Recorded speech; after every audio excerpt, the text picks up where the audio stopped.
What does biblical discipleship look like? Well, we could go to the 4 Gospels and learn that. We just look at the way Jesus discipled men. But of course, we're looking at a society in which men did not have necessarily, excuse me, for those of you looking by camera, it is early. And I didn't get much sleep last night. He lived in a society marked by agriculture, fishing, professionalism handed down from father to son, everyone owning their own shop. There was a great deal more freedom, so it'd be very hard to find 12 men you could walk around with for 3 years in America. We look at Paul and Timothy and their relationship. There seems to be a lot more going on there with regard to correspondence, checking up on one another, and maybe that can be something that would influence our model of discipleship. But let me say this about what's the problem with discipleship among mostly Baptist and Reformed type people. The problem is this. We turn discipleship into a small group Bible study. And that's where we go wrong. It's the same way. Years ago, cell groups were kind of on the rage. Everybody did cell groups. And charismatic groups and everything would just have a wonderful time and explode using cell groups. And so Baptists would get together and say, we need to do cell groups. And they'd do them and it'd be a flop. Why? Because they would turn the cell group into just another little service. It was just a microcosm of the service they already had. You see, what? Well, one guy'd get up and lead the worship, another guy'd get up and preach, and everybody would sit there. There was not any exercise of gifts. There was not a mutual ministering to one another. And so discipleship, many times, in our circles, fails because it becomes nothing more than a small Bible study. Whereas true discipleship is that person living with you, seeing you. And that's why true discipleship is so extremely demanding and even frightful. You don't know me. You don't know what my house looks like. Even my closest companions in this room, you really don't know. You assume, but you don't know.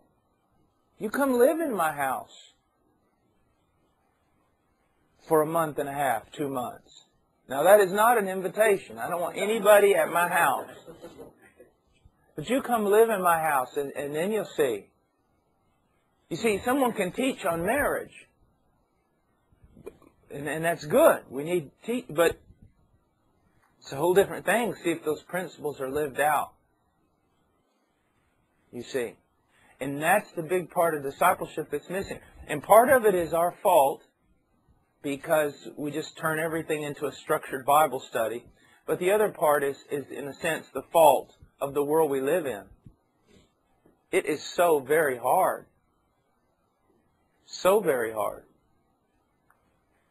to actually spend a lot of time together. I think that's one of the reasons why the movement among the northern Peruvian mountain men has grown and been so effective, because it's an agricultural society. And men can work with men, and men can pass the entire day. You know, like someone, a lot of times people will write me and they say, Brother Paul, I just want to come to Heart Cry and just work alongside you. And I go, that'd be pretty boring. You sitting there while I answer emails for 6 hours. You see, it's just not the same thing. Now in the mission field, that's why I'm so envious of the Rhesus brothers and secretly despise them, because they are going off to the mission field, and they can do that. And if they don't do it, it's their own fault. They can do that. They're going to be an agricultural society living by the river. They're going to be able to teach Bible studies, but they're also going to be able to work alongside the men when they're planting in the fields. They're going to be able to share community. Why don't you stay and direct Heart Cry? Yeah, thank you. Or let's get Dr. Barry to do it, and I'll just go back to the jungle.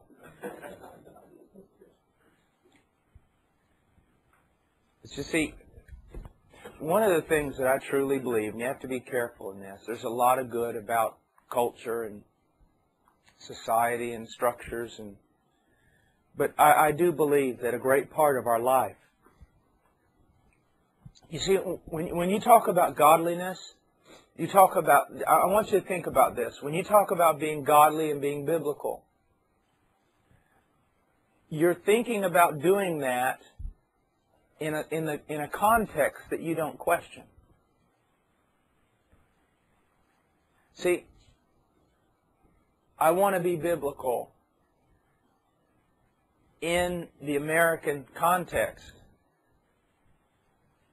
But then you have to ask yourself a question that's rarely asked. But is that American context biblical?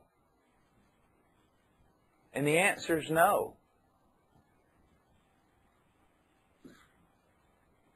Busyness, success, working all the time, when you're not working, going somewhere, usually to a mall or store or entertainment, or there's just no time for anything. And you're sucked into it. Can't work with your children. You can't do anything. I just, as I've been yesterday at home, homeschooling Ian and teaching Evan to read, just so frustrated at knowing there were all kinds of demands on my life. And just inside, just an inner turmoil going, I've got to get this done, I've got to get this done, but he really needs to do more than just simply give the right answer on this math question. He needs to understand what the concept is and why is it important. Because I saw that he was really just bored with math. And he said, why do we do this? And so it was a half-an-hour lecture of looking at all sorts of things of the glory of God in math. And you're sitting there the whole time just in your heart going, but I got stuff to do. This is really going to throw me off. I'm not going to sleep tonight. We're in a societal structure that, in a sense, is nothing more than a product of the prince of the power of the air. That's why I encourage you, if you're not going to preach, if you're not a preacher, then be your own man. Don't work for somebody. Start your own something. Even if it's just going to scrape by, start your own something. Don't be another man's slave. Because they want you to produce. Even if it takes 14 hours a day, 6 days a week, 7 days a week, they want you to produce. And there are guys out there that really don't care about the things of God, and they don't care about their family, and they'll be that guy who'll go and produce. So if you're not going to preach, I'd really recommend that you look at starting your own business to be free. I'd recommend, I think it's Vision Forum, has several classes and stuff on being an entrepreneur. Breaking out. So, as a long round on discipleship, but do you realize that your lifestyle, and not that it's ungodly, but the pressures and demands of your society, your job, and everything else make it so difficult to actually disciple someone? And then ministers. We get so busy doing all sorts of things. At the end of the day, we haven't discipled anyone. The devil is very good at making the main thing not the main thing any longer. And let me put it this way. If you're mature and you find yourself just totally and completely frustrated all the time, you're being pulled. You're being led down a path that you're not supposed to be on.